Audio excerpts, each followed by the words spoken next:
Shalom, all praises to Yahweh by Shem Yahushai, and double honors to the apostles and the elders of Great Millstone by Shem Rakak Wadash. My name is Chicago from Plain Tables Camp in Philly. This is 2 Timothy 3:14.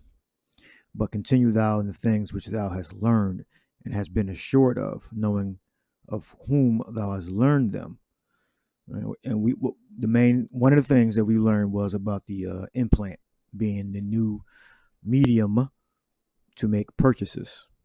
All right. You look at Revelation 13:15 on down, tells you about the image, which is the system, and the mark, which is the charagma, which is going to be the device that people are going to use to access their money and identity, health records, all that. 2 Timothy 3:15, and that from a child that has known the Holy Scriptures, meaning being a spiritual child and learning and growing up and becoming an adult, learning things, the milk Scriptures, and then getting to more and more advanced knowledge. Knowing the Holy Scriptures, which are able to make thee wise unto salvation through faith, which is in Mashiach Yahushai. All right.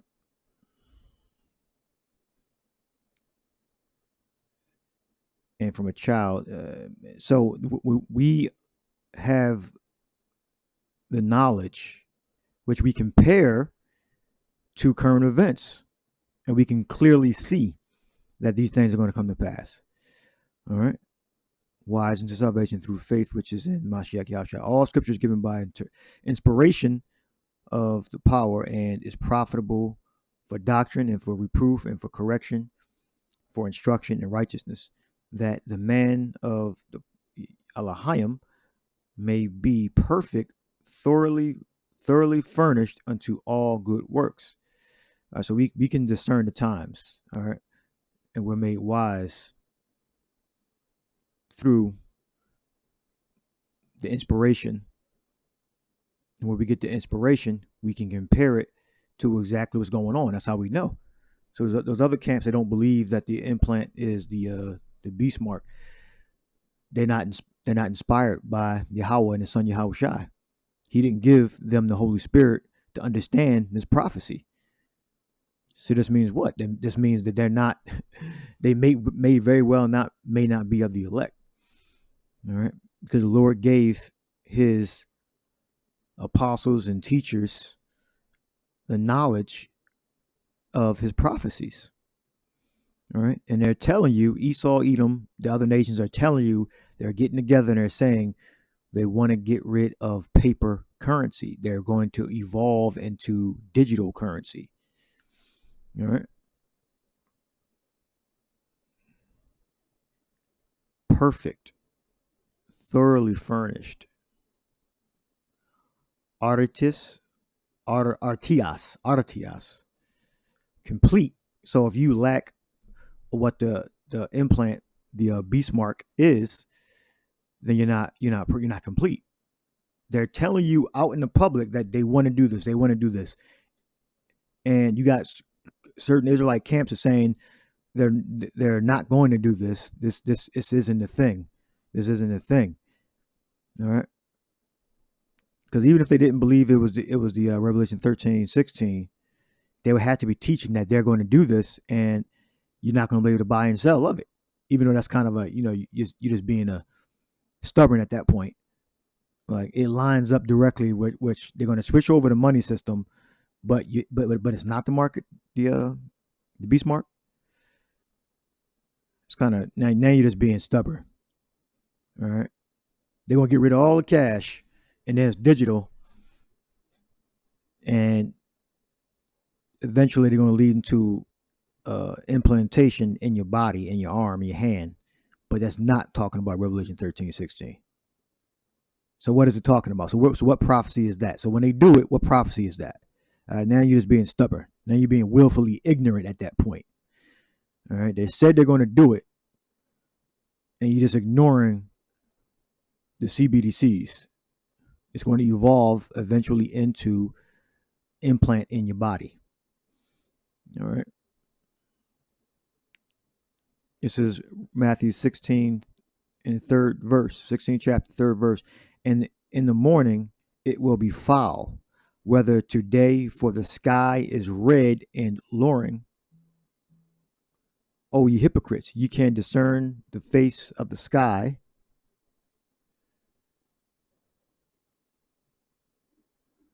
All right, you can discern the face of the sky,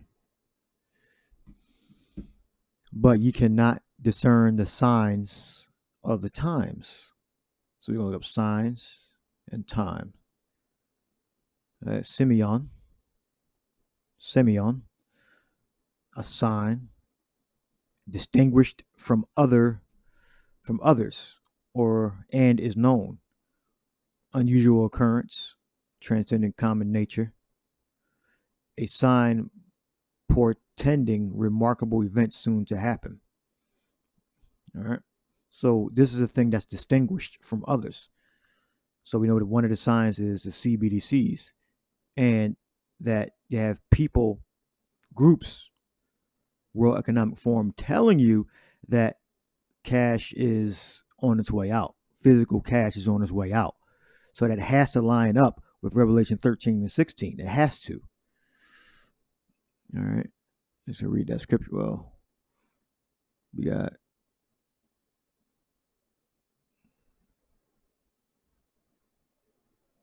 let's go back to here. It says scriptures, and that from a child thou hast known the holy scriptures, which are able to make thee wise unto salvation. Okay, to make thee wise. We got sophizo, to make wise, to teach, to become wise, to understand, to have understanding, to invent, play a sophist, to devise cleverly or cunningly. All right, to make you wise, to become wise, to have understanding. So you can't say that the implant mark is not talking about Revelation 13 and 16 when they're publicly telling you that they're going to phase out cash and bring in a digital currency. Those two things correlate to Revelation 13 and 16. You're going to read that, and we're going to play the video. This is Revelation 13, 15, and he had power to give life unto the image of the beast, that the image of the beast should both speak and cause that as many as would not worship the image of the beast should be killed. The image of the beast is not a picture of Cesare Borgia or Serapis Christus. All right. The image of the beast is the system, the rules, regulations, guidelines. All right. So anything Esau, Edom, the world's governments tell you to do within their laws, around the implant, if you don't do that, then you're going to be killed. All right. That's the image. All right. It's a system. Hence, laws, rules, regulations would not worship it, and as many as would not worship the image of the beast should be killed. I mean, if you don't take the implant, you're going to be killed. All right. If you don't, get up when they tell you to get up, or be at a certain place where they tell you to be at, all right, you're going to be killed. All right. You're going to, if they can get to you, obviously, you have to follow what the government tells you to do. All right. If they could declare martial law and they doing house checks or whatever, and you don't open your door, hey, then you're subject to that image. You're subject to the system.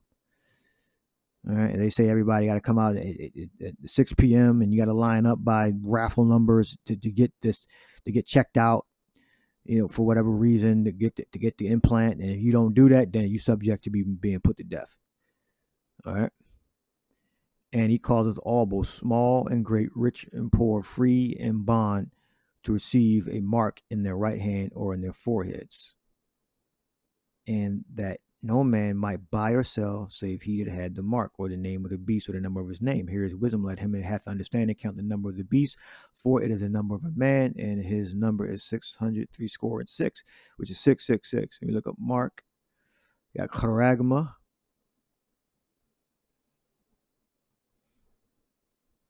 Is of the mark stamped on the forehead or the right hand as a badge of the followers of the Antichrist. Things carved. That's how we know it's going into your flesh as a badge of servitude. All right, sculpture, statue. So it's going to the scratch or etching. So we know that this mark is going to go in your body. And we go back deeper and go into the word cherex, which means a trench. All right, so it's going to dig into the flesh. And the prophecy is that no man might buy or sell save he that had the mark. All right, and receive a mark in their right hand or in their foreheads. I would also say like a mark brand upon horses. Yeah, the mark brand upon horses. So that's how we know it's permanent.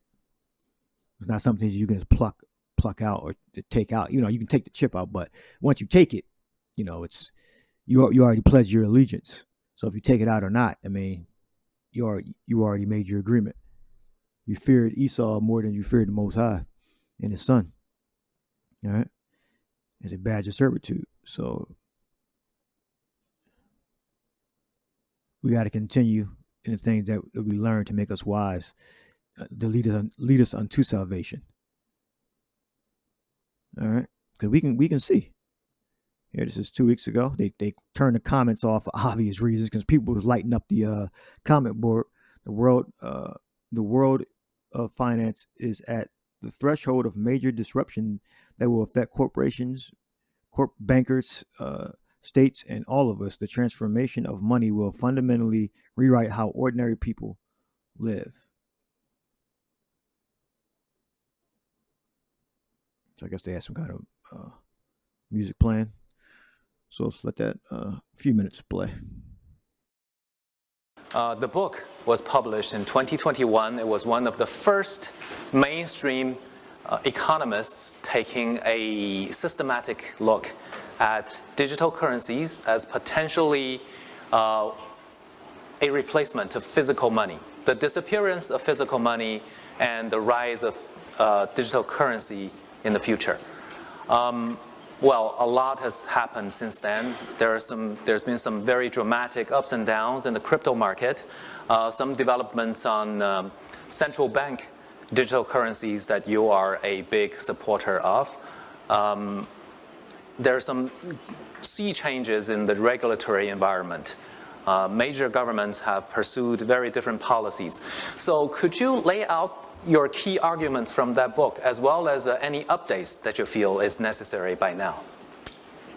A lot has happened indeed, some good, not so good. And in my book, I try to think about what the digitization of money, which we are clearly in the midst of, might mean for money, for financial markets, and for the international monetary system.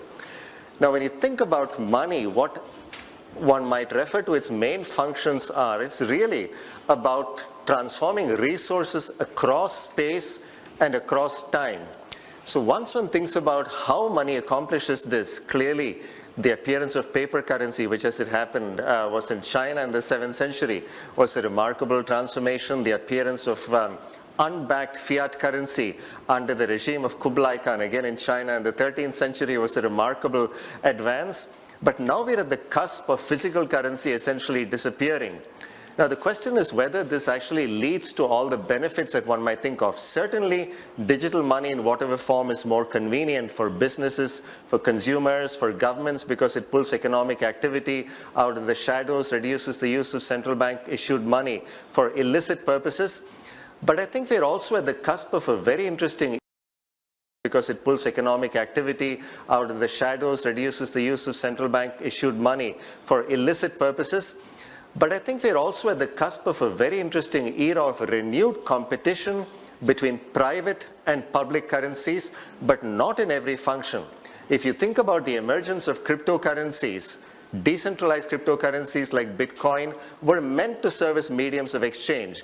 And as we've learned, especially in the last couple of years, they're not working that well as mediums of exchange. They're very volatile, very inefficient to use. But stable coins, especially fiat currency-backed stable coins, are beginning to show that they can get traction as mediums of exchange. They can well compete with fiat currencies in that function, but the irony of stable coins, of course, is that they get their stable value precisely by being backed up by fiat currencies. So the necessity for institutionalized trust rather than decentralized trust still seems to be very important.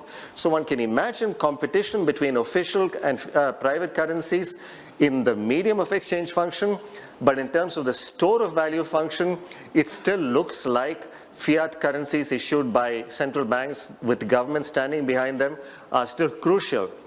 There is an interesting analogy in the international dimension as well. You spoke about central bank digital currencies, which certainly many countries around the world are beginning to at least experiment with. Now, it happens to be the case that one can well imagine digital currencies of various sorts creating a lot of competition, even in the international sphere. But again, one can see potentially a digital renminbi somewhat incrementally increasing the use of the renminbi, but as a payments currency, as a reserve currency, I think there are still very important attributes in terms of financial market depth and liquidity, economic size and policies, but most importantly, the institutional framework, the rule of law, an independent system of checks and balances, an independent central bank, all of which are still very important. So the importance of institutionalized trust in this currency competition, both at the domestic level and at the international level, is something that I think has been unleashed by digital currencies. Now, what happens with cryptocurrencies is hard to tell, but I think the true legacy of the cryptocurrency revolution is going to be that it has shown us that there are enormous inefficiencies, pain points in the traditional financial markets that can be overcome with technology. Now, is technology going to be the entire solution? Regulators are clearly coming to the view that it is not. We need an institutionalized framework here too, in terms of a regulatory framework that can make sure that we create guardrails so that even cryptocurrencies, whether decentralized or centralized, can actually thrive and perform the functions that they were intended for.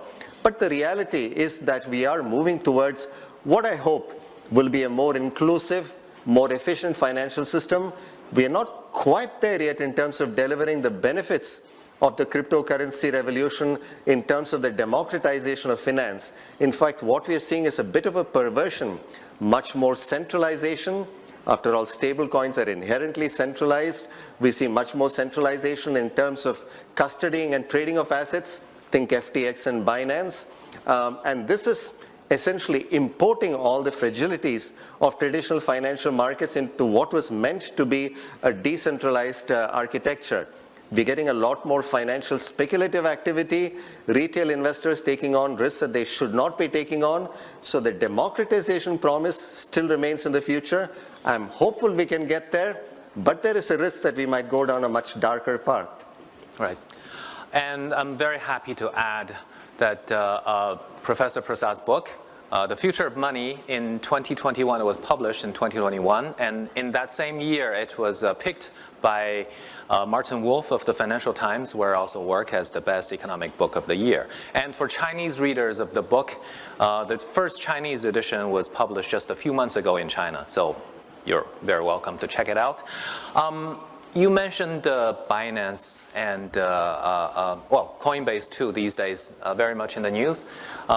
Those of us in China, this reminds us very much of a strike hard campaign in the US, where the government is going very forcefully against these top crypto exchanges. On the other hand, in this part of the world, Singapore and Hong Kong in recent years have embraced these crypto innovators and some of the world's biggest exchanges. How do you think these differing attitudes in regulation is going to affect the global landscape for crypto and for digital currencies in general? Now, decentralized cryptocurrencies like Bitcoin, in my view, have become largely speculative financial assets. When I think about what the underlying valuation model is behind Bitcoin, it doesn't serve an intrinsic purpose is a medium of exchange, so the value seems to be largely attributable to scarcity, which seems a somewhat dubious source of value in and of itself. We are seeing stable coins get traction precisely because they're fulfilling the need for better payments, both domestically and cross-border. Yes. Hi, nice to meet you, Narina, Global Shaper. I have 2 questions. The first is that I read a lot about the possibility of a unique CBDC. That's even possible. And the second is, if CBDC are exchangeable each other, what is going to happen to SWIFT and how we are going to unify that exchange? Thank you. Should we take one more and then I can... Thanks for a very informative presentation. I'm Tara from the IMF. So I just had a couple of questions. The first is, what risks do you see to monetary policy frameworks, just very broadly, in terms of the major risks? And the second, over 100 countries are sort of in the process of, implementing or thinking about CBDCs.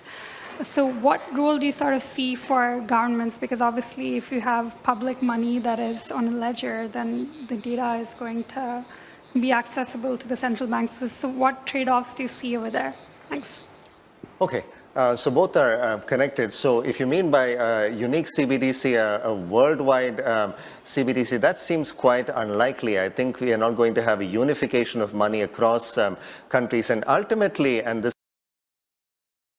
Well, I don't believe you need to have a unification, but you need to have a standard where it's all digital, because different countries, they're going to come together on certain levels, but they're still going to be separate, on others.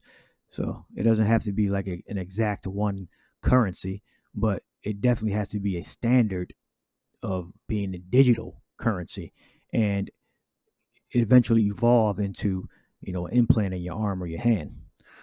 So she's asking about a universal thing, universal currency, just like in different languages. I'm assuming that's what she's saying. All right, that's the rest of that play.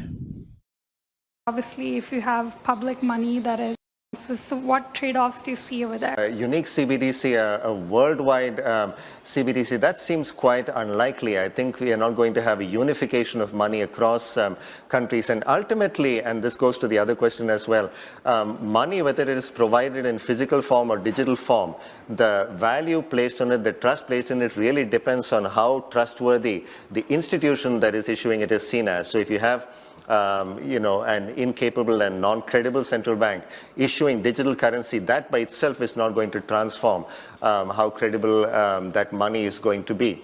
And CBDCs by themselves, again, are not going to displace any of the existing cross-border payment systems unless we think about multiple or cross-border CBDCs at the wholesale level. Those could play an effect, and as I mentioned, the Chinese cross-border interbank payment system provides one template in which you could have messaging tied in with the payment and settlement function rather than having an institution like SWIFT, which had a business model that was clearly vulnerable to technological disruption.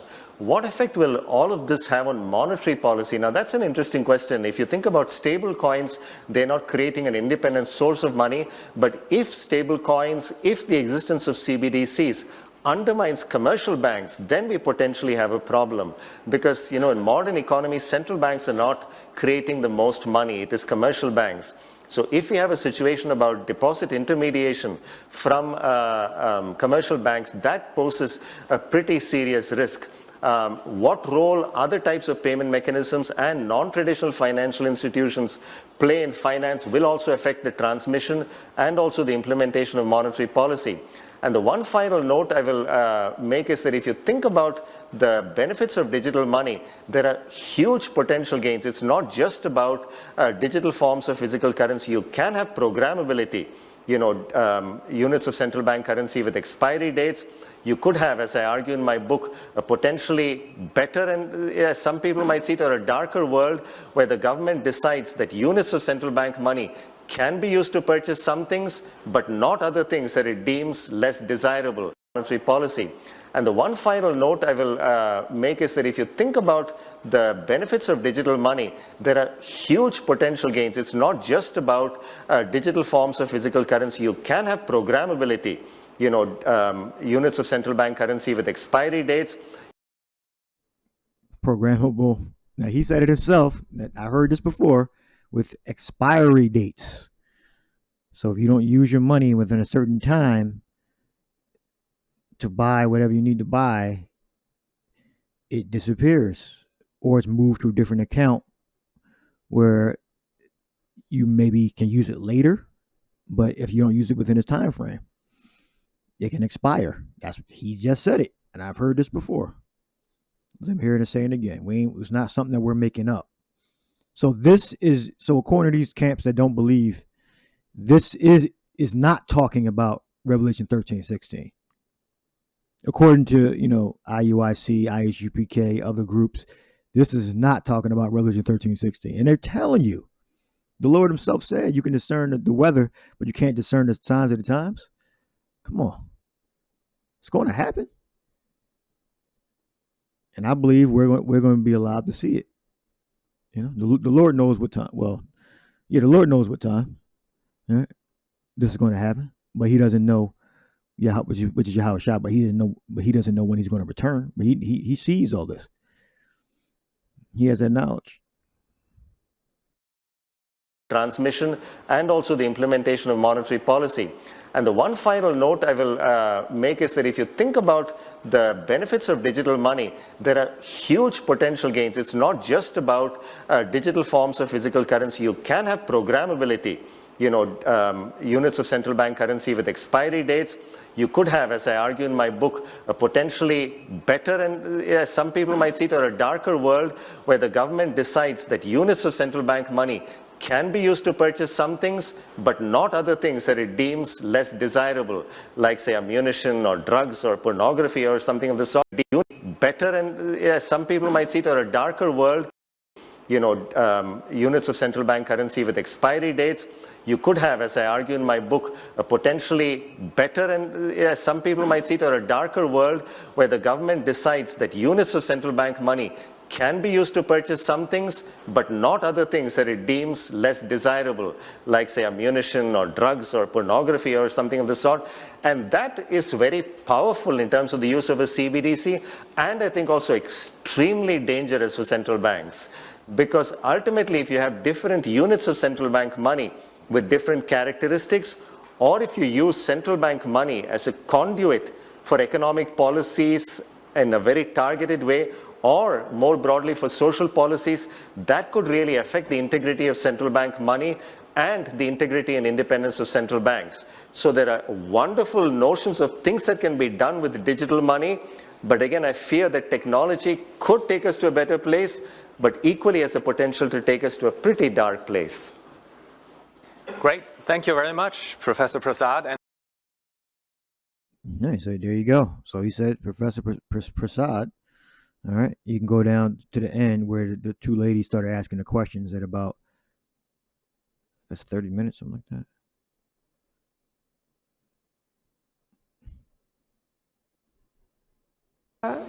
Implementing ability of a unique. Yeah, about 29 minutes. Just at 29:46 right here. But he said it himself, he wrote the book and he was invited to the World Economic Forum. Now, the elite already have this stuff already worked out in the background. This is just a front for us so we can see it, but they already met in the back, and they're not like figuring things out, and then letting it play. They already have things figured out. They have a plan that they want to bring out. All right, but according to the prophecy, so they shall make their own tongue fall upon themselves. So we get, information. They let out information for the public. So there's really no excuse. So we know it's coming.